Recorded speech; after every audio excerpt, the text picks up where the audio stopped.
You're watching the news at 10 on Channels Television. Let's quickly shift gears now, shall we? As we take you to our Abuja studios, where Ibrahim Adra is standing by to take us through. Ibrahim.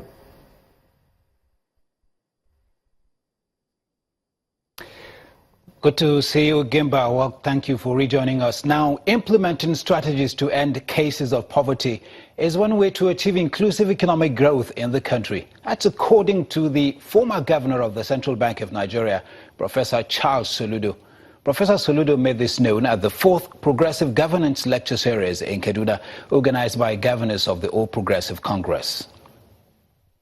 Please, another round of applause for our host. One of the most important issues on the minds of most governors in Nigeria at the moment is perhaps the economy and how to turn it around.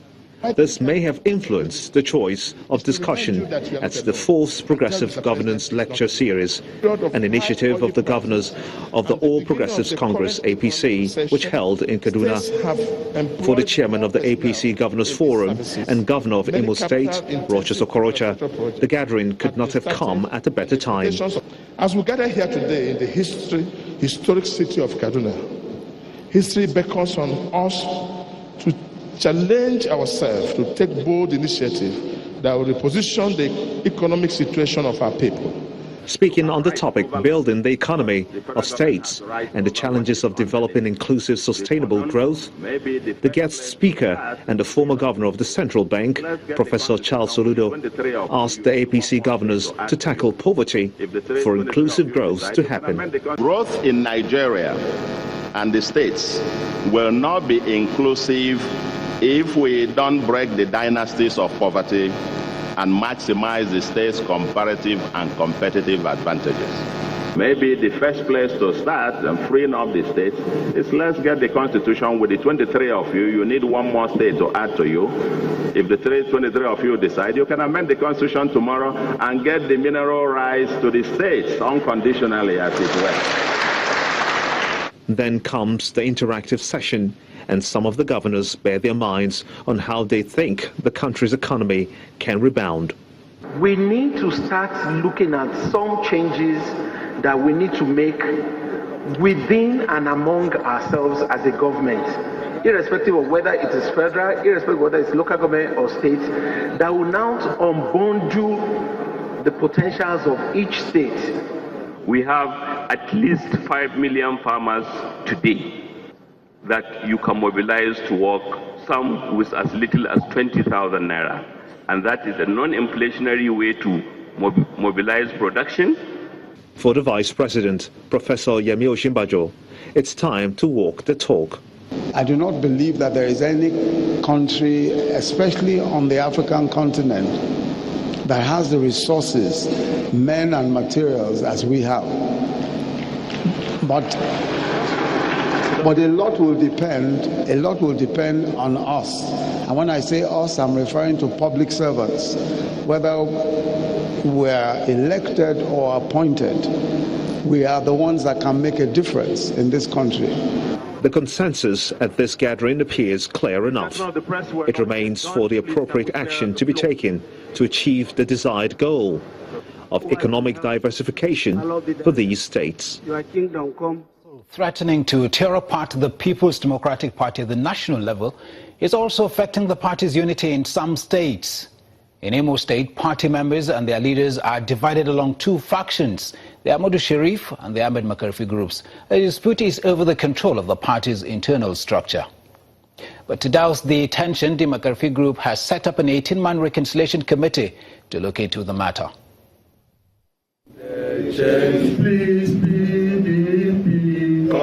One political party, two factions. That's the burden that the People's Democratic Party is bearing for now. The latest confusion facing the party is who controls the party's political structure. Both the Sharif and Makarfi factions in Imo State have continued to lay claims to the ownership structure of the State Working Committee with different state chairmen. The Congress itself, by all legal parameters, made the demands of the law, unlike few of our brothers who chose to draw funny set of lists at a different beer parlors around the Bariogwa, Port Harcourt Road, and Amakoya over the North Edge here. For us, working with Barrister Nnamdi Anyehi, Ezekwem has not come to us. He has not returned home to say he's either chairman or he wants to make peace with us. So we'll cross that bridge when we see him. To reconcile both factions and resolve internal frictions is the objective of a briefing in Owerri, the state capital. The Ahmed Makarfi-led faction, led by Chief Charles Ezekwem, explains that it has set up an 18-man reconciliation committee led by former PDP governorship aspirants in the state, Professor Jude Njoku. The Congress, which produced the present status quo of PDP Imo State under my chairmanship, complied in total with the express provision of Part 5, Section 85(1) of 2010 Electoral Act as amended. Meanwhile, they are not giving up the fight easily, as the Sheriff faction, which has Barrister Nnamdi Anyehi as the state chairman, insists that his group remains the legally constituted working committee of the PDP in the state. They are a bit confused because they are trying to promote a campaign organization into a political party chapter in the state. And we said no. We cannot use a political campaign organization of a would-be aspirant as an alternative to the political party in the state. With a move for reconciliation and peace talks by the Makarfi faction, hopefully both factions will come together and reconcile for peace. Security operatives have been speaking about their preparations for the September 10th Edo State governorship poll. The Deputy Inspector General of Police Operations, Mr. Joshua Kabila, explained that 23,000 officers, 1,152 patrol vehicles and other logistics will be deployed for the exercise. The Deputy Inspector General of Police disclosed this while addressing officers of the Edo State Police Command at the force headquarters in Benin City, the Edo State capital. And that's all from Abuja. It's back to you, Gimba.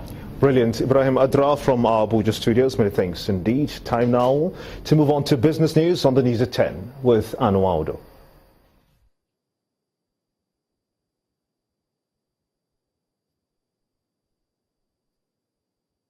You first. First Bank.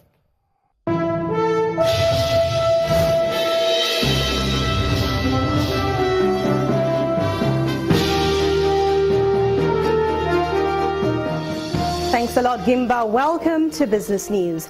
A $136 million agri value chain integrated produce city is set to be inaugurated next week in Benin City, the Edo State capital. The chairman of the agri city and founder of Center for Value and Leadership, Professor Pat Utomi, told Channels Television that the Agro-Allied Industrial Park will have an independent power plant, warehouses, a commodity exchange and other facilities. Settlements within this huge area. Each of those farms becomes essentially a model farm working with on an outgrower basis with hundreds or thousands of farmers in 6 catchment states that we're going to be dealing with: Ekiti, Ondo, Edo, Anambra, Delta. Then we have an industrial park. We're expecting to locate about 50 factories within this area, and those factories will be in different. Well, take a very simple example of one of the first farms that will start immediately: snail farming. Now, these snail house farms will not only grow snails of a couple of varieties. Already there are off-takers in Europe for the varieties for Europe, and there's a local variety for Nigerian consumption. But after the snail house farm has collected from outgrowers, farmers, assuring them good pricing, uptake of everything they produce, it will send off those going off to Europe with people who are already ready. The Central Bank of Nigeria is set to bar issuers of dot checks from operating current accounts in the domestic banking system. Well, the CBN's Deputy Director in charge of banking supervision, Mr. Stephen Nwadiuko, made this known at the National Credit Reporting Conference in Lagos. Mr. Nwadiuko says the financial regulator is working with Credit Bureau's database to identify bank customers who issue dot checks 3 times within a specified period. A law enacted in 1977 called the Dot Check Act, which allows the prosecution of issuers of such checks, had largely been non-implemented. The Naira fell by 0.29% to 316 Naira 84 kobo against the dollar at the interbank spot market. That happened today, and this followed the weak supply on the greenback after the suspension of some deposit money banks from forex transactions by the CBN. At the parallel market, the domestic currency hit a record low of 409 to the dollar before finally closing at 407. But the Naira appreciated by 8.65% to 413.60 kobo against the British pound and 382 Naira 58 kobo to the euro. Bearish sentiments returned to the Nigerian equities market today at the close of trading, following losses from industrial goods and even banking bellwethers. Bolaji Akinwale tells us more.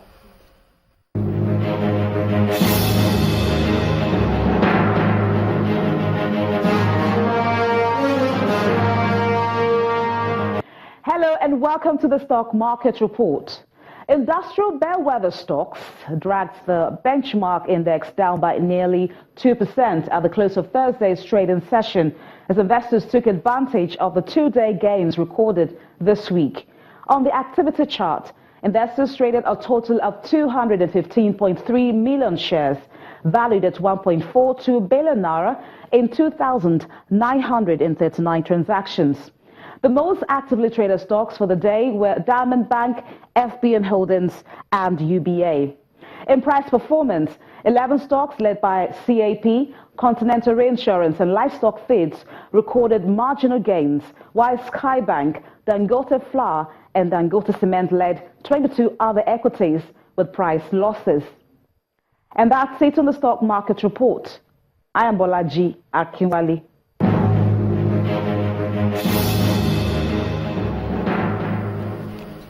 Well, it's all red across board for most global markets around the world as uncertainty still surrounds Friday's much anticipated speech from the U.S. Federal Reserve Chairman. Let's see the numbers.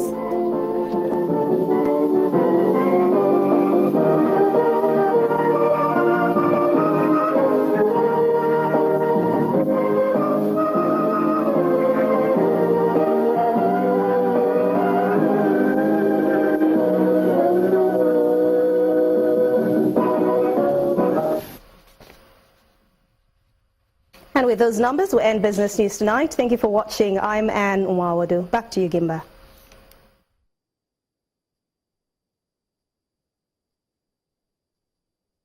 You first. First Bank.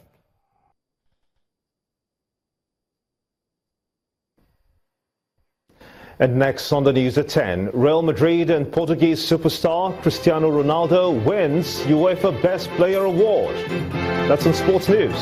Join us again.